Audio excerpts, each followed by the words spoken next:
cartazes dos anos 70 estendem as tendências da década anterior, com um uso cada vez maior da fotografia como suporte da imagem conceitual do filme.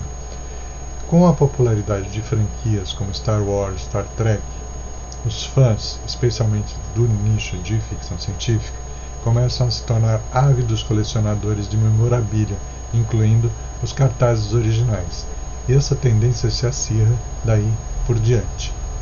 Vamos ver alguns casos. A gente começa falando de 3 grandes sucessos, logo no começo dos anos 70, que tinham 3 linguagens muito diferentes: MASH, Laranja Mecânica e Cabaré. MASH é uma sátira bastante contundente à guerra, principalmente à Guerra da Coreia, retratando um ambulatório que fica no meio do campo de batalha. É extremamente engraçado e extremamente corrosivo. E o cartaz parece que deixa isso um pouco claro, basta prestar atenção. Já Laranja Mecânica vai na contramão de utilizar o que o nome sugeria. Quer dizer, a cor laranja, que provavelmente seria a primeira opção para um fundo ou para dominar a imagem, aparece apenas na logotipia, dando grande destaque para a imagem do protagonista, um Malcolm McDowell beirando o ensandecido. E Cabaré, que foi o primeiro grande sucesso de Liza Minnelli, acabou se tornando também o maior sucesso de Bob Fosse, o diretor. Traz um cartaz que reforça a questão da decadência proposta pelo roteiro. O filme se passa no final dos anos 30, quando a Alemanha estava para começar a Segunda Guerra Mundial. E, se você reparar, a composição toda tem um quê de decadente que fica muito claro no cartaz. Outros 3 grandes sucessos do período, também com resultados completamente diferentes em sua posterização, é o caso de O Último Tango em Paris, A Noite Americana e Amarcord, do Fellini. O Último Tango em Paris tem uma composição fotográfica muito bonita, trazendo muita leveza para um tema que é existencialista e é extremamente espinhoso no final das contas. A Noite Americana é um cartaz que tenta explicar do que se trata tanto a Noite Americana quanto o Star System na Europa no começo dos anos 70. É um filme magnífico e um cartaz que eu acho que merecia ter sido um pouquinho melhor elaborado. Já Amarcord é absolutamente maravilhoso, porque retrata basicamente tudo que acontece no filme. Amarcord significa eu me recordo num dialeto italiano, e basicamente trata das memórias de infância de Fellini. O cartaz é lindo e o filme é melhor ainda. Outros 3 grandes sucessos do período: O Poderoso Chefão, Caminhos Perigosos e O Exorcista, todos trabalham basicamente com a mesma leitura. Imagens contrastadas ou logotipia muito forte, como é o caso do Poderoso Chefão, que não usa nenhuma imagem do filme, mas tem um logotipo que ficou famoso por toda a história do cinema, tanto que as suas continuações usam a mesma logotipia, só acrescentando parte 1 ou parte 2, enfim, parte 3, conforme o caso. Caminhos Perigosos tem um trabalho bonito de composição e uma elegância na imagem, dando bastante destaque também para a logotipia. E O Exorcista, uma das tomadas mais icônicas da história do cinema, com um cartaz que consegue passar todo o terror que o filme transmite, até este ponto, inclusive. Não aconteceu nada visualmente, você já está grudado na cadeira do cinema. Outros 3 exemplos bem díspares do começo dos anos 70, o cartaz do Sérpico, que contrasta e faz um filtro colorido em cima da imagem do protagonista, que é o Sérpico, Al Pacino.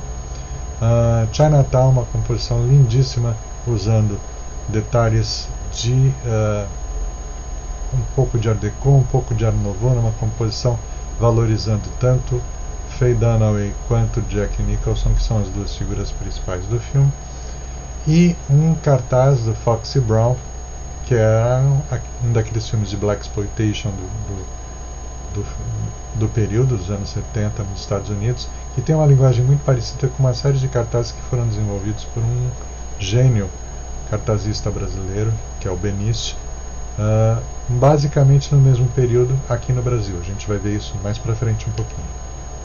Outros 3 exemplos clássicos, sendo que 2 deles com uma linguagem muito parecida, O Estranho no Ninho e Rock no Lutador, ambos trabalhando basicamente em preto e branco, com imagens simples e muito marcantes do filme, e Tubarão, que provavelmente é o cartaz mais conhecido deles todos até então, e que gerou algumas cópias e paródias bem divertidas. A gente vai ver isso mais para o final do curso.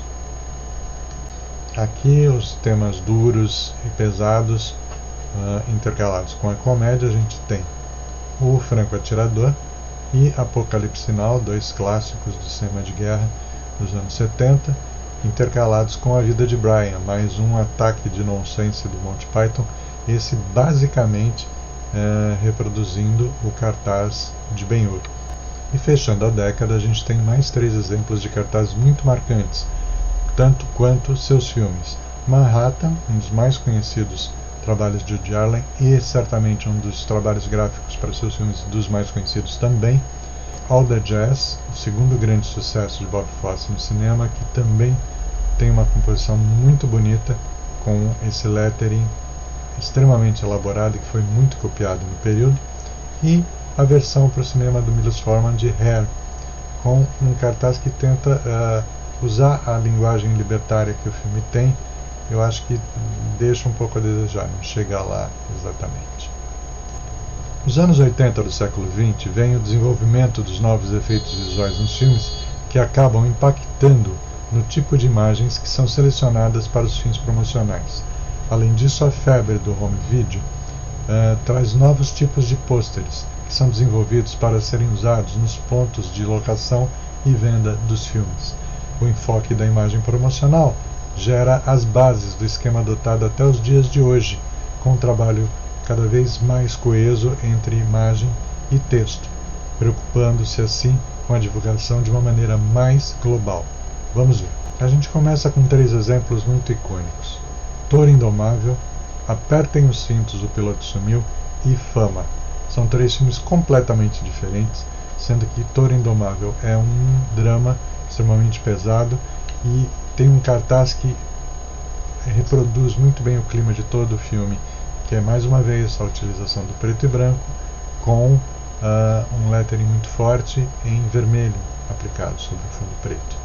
Já Apertem os Cintos, o Piloto Sumiu traz na ilustração uma explicação do nonsense que se trata o filme que você vai assistir.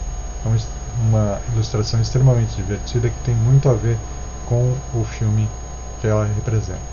E Fama tem justamente o enfoque da pluralidade. O Alan Parker consegue retratar nessa composição, que tem a maioria dos protagonistas em pequenos ou grandes destaques, e o famoso lettering do filme, compostos de uma maneira muito clara e muito marcante.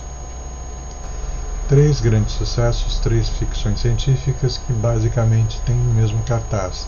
Com alguma diferença de tom, você reconhece o mesmo tipo de composição usado em Fuga de Nova York, Blade Runner e O Enigma de Outro Mundo. Um dos maiores sucessos de todos os anos 80 tem 2 cartazes muito icônicos, ambos usados nos veículos de comunicação e ambos muito conhecidos. Tanto o toque das mãos do extraterrestre quanto com a mão do Elliot, que é o garoto protagonista, quanto o voo frente à Lua, que acabou inclusive se tornando parte do logotipo da Amblin, que é a produtora de Steven Spielberg, marcaram essas 2 composições de ET, o extraterrestre.